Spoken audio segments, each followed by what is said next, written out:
Here in the United States of America, our conservative Republican politicians are constantly complaining about scientific research that they feel is a waste of taxpayer money. For instance, Senator Jeff Flake's list of 20 scientific studies he felt weren't worth doing, like research on whether or not being in a group of cheerleaders makes them seem hotter to us, which was in actuality not a study about cheerleaders. It was psychology research meant to explore how we observe collections of people in the hopes of improving the safety performance of autonomous vehicles. In that case, of course, the research did have a possible future application, though many people argue, myself included, that humanity benefits from research that's even just done for the sake of understanding more about our universe, like another of those 20 studies Senator Flake pointed out that wondered if body size affected the amount of time it takes mammals to pee,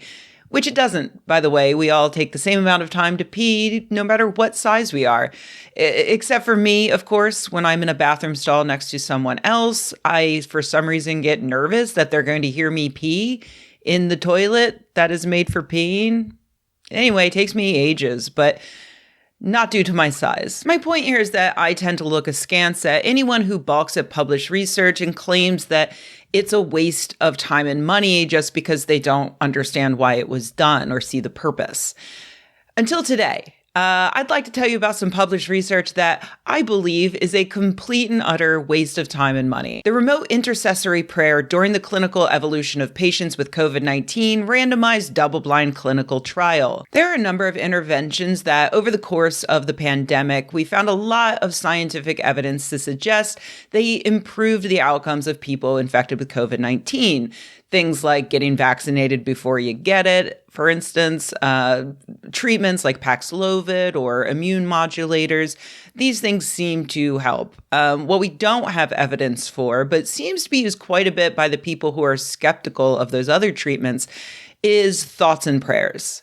If you follow r/Herman Cain Award over on Reddit, you already know that it's inevitable after the posts about how evil Fauci is, how the vaccine creates zombies, how no one really dies of COVID-19, maybe a few racist stuff. At the end of that, the final posts are always going to be, please pray that I live through this horrific disease. Oh my God, I need your prayers. Now, it's one thing to dunk on these people online for rejecting science in favor of the opinion of single neuron racists and ending up miserable and on a ventilator for it. You know, we can quibble over whether or not that's funny, ethical, healthy. But personally, I do draw the line at launching a randomized double-blinded clinical trial just so I can go to their deathbeds and yell, prayers? Don't bother, idiot. All right, now, my objections to this study aren't actually due to sympathy for right-wing nut jobs. My objections are twofold. And first, the big thing is that this study has already been done repeatedly since, the first time was about 6 years before the light bulb was invented. And no, I'm not kidding. It really has been that long. In 1872, famous scientist, eugenicist, and half-cousin of Charles Darwin, Francis Galton, published a paper in which he first notes that members of royalty live the shortest lives despite their economic advantages and, importantly, the fact that people are constantly praying for their good health. Very suspicious. He then goes on to say that he found that the incidence of stillborn babies appears wholly unaffected by piety. Similarly, he notes that clergy and missionaries don't lead longer, healthier lives than others, and also the sailing ships of missionaries sink about as often as those of the non-religious. So Galton concludes by saying, you know what, it looks like prayer doesn't really have any effect on the thing you're praying for, but he does admit that despite his findings, the mind may be relieved by the utterance of prayer. The impulse to pour out the feelings in sound is not peculiar to man. Any mother that has lost her young and wanders about moaning and looking piteously for sympathy possesses much of that which prompts men to pray in articulate words. There is a yearning of the heart, a craving for help. It knows not where, certainly from no source that it sees. In other words, sure, prayer doesn't really do anything, but at least it soothes the person doing the praying. Now, was Galton's methodology there perfect? No. But over the next 150 years or so, has anyone found any evidence that he was wrong? Also, no. Well, almost. There have been a few studies that have found that praying for sick people might cause those patients to have worse outcomes if they know they're being prayed for, because they're like, holy shit, is that how bad things are? You need to beseech a deity on my behalf? My God, I'm going to die. Kind of stressful. Seriously, there have been so many of these studies, though, over the past century and a half that there have been several meta-analyses of the literature, including one by the kings and queens of that shit, Cochrane. In 2009, Cochrane researchers looked at 10 studies encompassing 7,647 patients and found no evidence that prayer worked to decrease the risk of death or complications after treatment. They concluded, "We are not convinced that further trials of this intervention should be undertaken and would prefer to see any resources available for such a trial used to investigate other questions in healthcare." However, they knew that scientists will never stop conducting research on a topic that's extremely easy to investigate and gets lots of publicity with every publication, even if no new information is ever found. And so they suggested an ideal experiment setup for whoever wanted to waste their time in the future. They suggested a minimum of 300 patients in order to detect a 10% difference in improvement with 80% certainty, a minimum of 6.5 months duration, and a list of pre-established metrics for establishing success of the intervention. Did this new study take any of that into consideration? It appears the answer to that is no. They just farted out another data point for the next meta-analysis on this to happen in a few years' time. The study was conducted in Brazil with only 199 patients instead of 300, a few weeks duration instead of 6 months.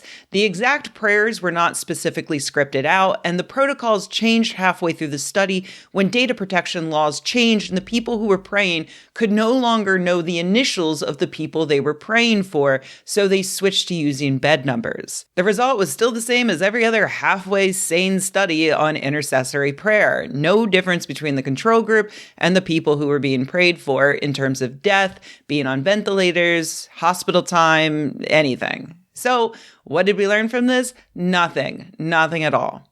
Who will be convinced by this? No one. Every rational person on the planet who thinks about this issue for more than a few minutes already understands that if an omniscient, benevolent God exists, she's not just watching a child die of leukemia because she's waiting for you to ask her directly for her intervention.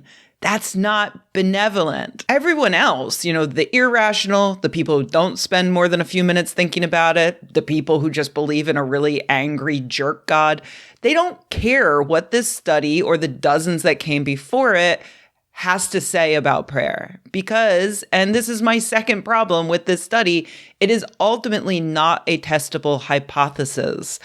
Because we are literally talking about magic. Magic, we're not even looking at like an isolated and very specific superstition people have. Like, if I knock on my desk 3 times, the child mortality rate will go down. I'm not sure why, but that's what I believe. Okay, we can test that. We can prove that wrong. We cannot test and prove or disprove something as generic as when I think certain thoughts, an all-powerful deity can hear them and will often be persuaded to do what I want it to do. Because that is magic, and magic is a gas. It expands until it fills every little gap in your knowledge.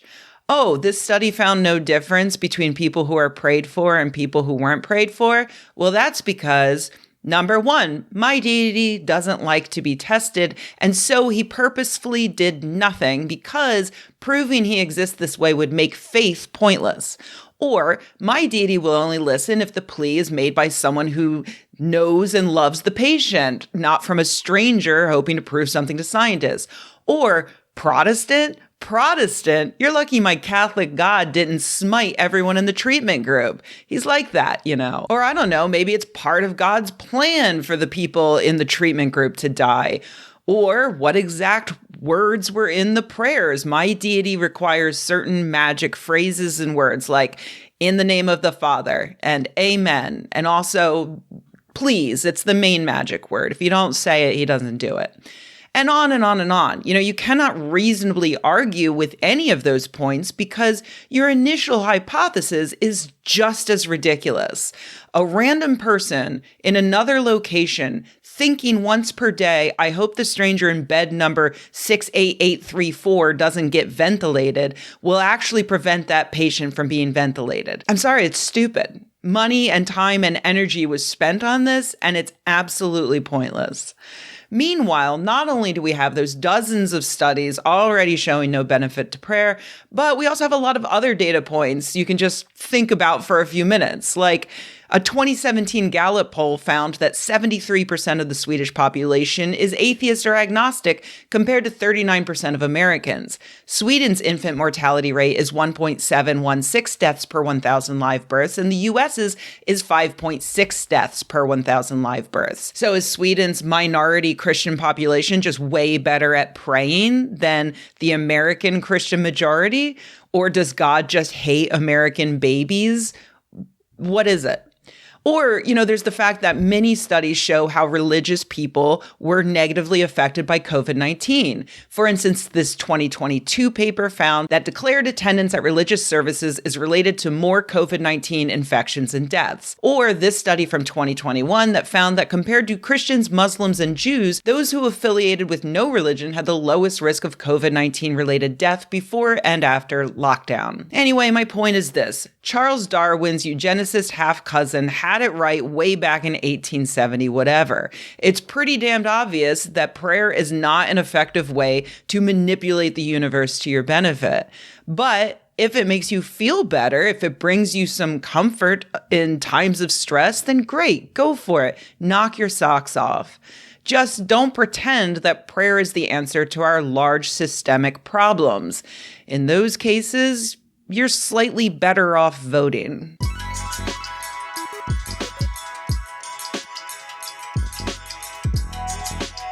Hey everybody, thanks for watching. If you enjoyed this video, please give it a like. If you loved the video, please subscribe. And if you think the world could use more videos like this and you happen to have a few bucks laying around, head to patreon.com/Rebecca and join an awesome community of nerds like the people whose names you see on the screen right now. Thanks.